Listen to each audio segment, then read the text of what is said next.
ঘরে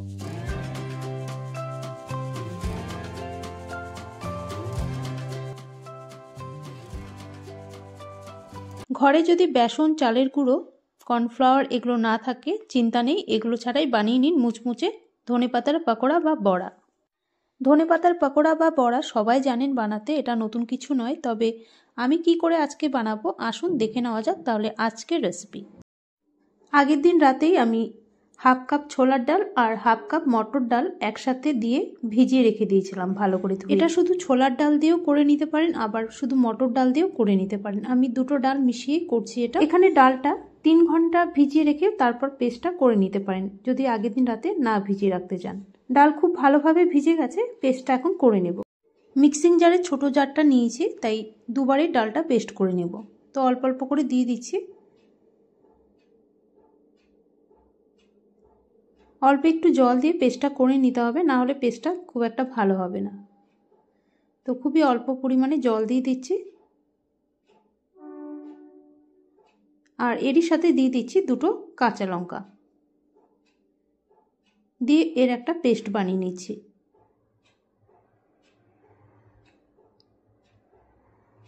তো দেখুন পেস্টটা হয়ে গেছে। যদি একটু দানা ভাব থেকেও যায় তাতে অসুবিধা নেই। তো মিহি করে পেস্টটা করে নিলাম। তো এই পেস্টটাকে আমি এখন একটা পাত্রের মধ্যে ঢেলে রাখছি আর বাকি পেস্টটাও করে নেব।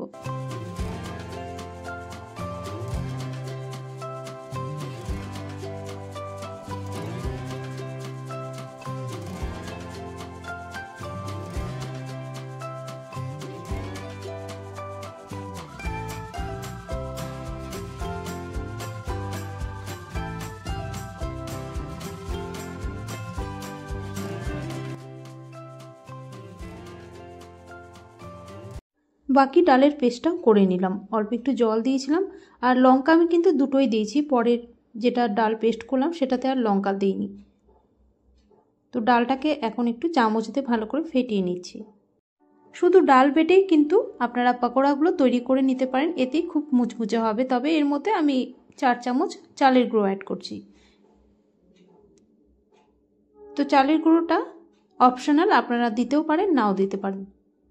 4 চামচ চালের গুঁড়ো দিয়ে দিলাম, আর দিয়ে দিচ্ছি লঙ্কার গুঁড়ো ছোট 1 চামচ, লবণ দিয়ে দিচ্ছি ছোট 1 চামচ, দিয়ে দিচ্ছি ছোট হাফ চামচ হলুদ। এবার দিয়ে দিচ্ছি এর মধ্যে সামান্য বেকিং সোডা। এবার সব কিছু ভালো করে মিশিয়ে নিচ্ছি। ডালের পেস্টের সাথে সব কিছু ভালো করে একটু মিশিয়ে নিচ্ছি, আর আমার মনে হচ্ছে একটু জল লাগবে, তাই অল্পই জল অ্যাড করলাম। খুব বেশি থকথকে হয়ে গেলে এটা ভাজা অসুবিধা হবে, তাই একটু জল মিশিয়ে পাতলা করে নিলাম। আবার খুব যেন বেশি পাতলা না হয়, তাহলে আবার ছড়িয়ে যাবে জিনিসটা। আর এখানে প্রায় 1 আটির মতো ধনেপাতা নিয়েছি, আর ধনেপাতাগুলো আমি ভালো করে বেছে গোড়াটাকে কেটে নিয়েছি, কেটে ভালো করে ধুয়ে নিয়েছিলাম।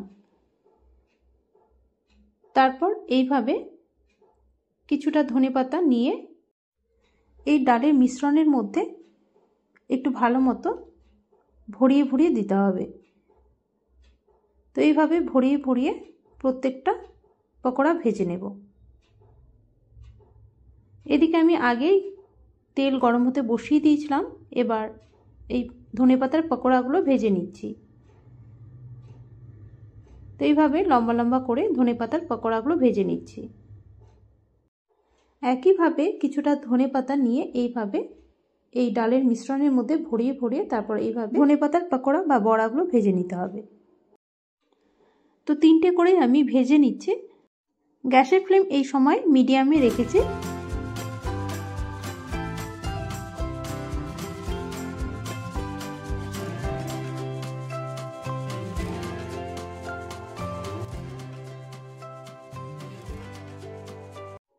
এক সাইডটা একটু ভাজা হয়ে গেছে, এবার আরেক সাইডটা উল্টিয়ে দিচ্ছি।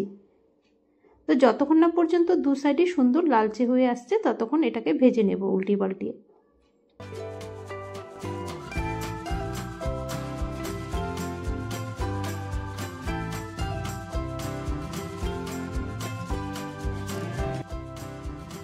মোটামুটি 3 থেকে 4 মিনিট সময় নিয়ে এই পকোড়াগুলো আমি ভেজে নিলাম। আর দু সাইডে দেখুন গোল্ডেন ব্রাউন হয়ে গেছে। এর চেয়ে আর বেশি ভাজবো না, তাহলে পুড়ে যাবে। তো এখন আমি তুলে নিচ্ছি।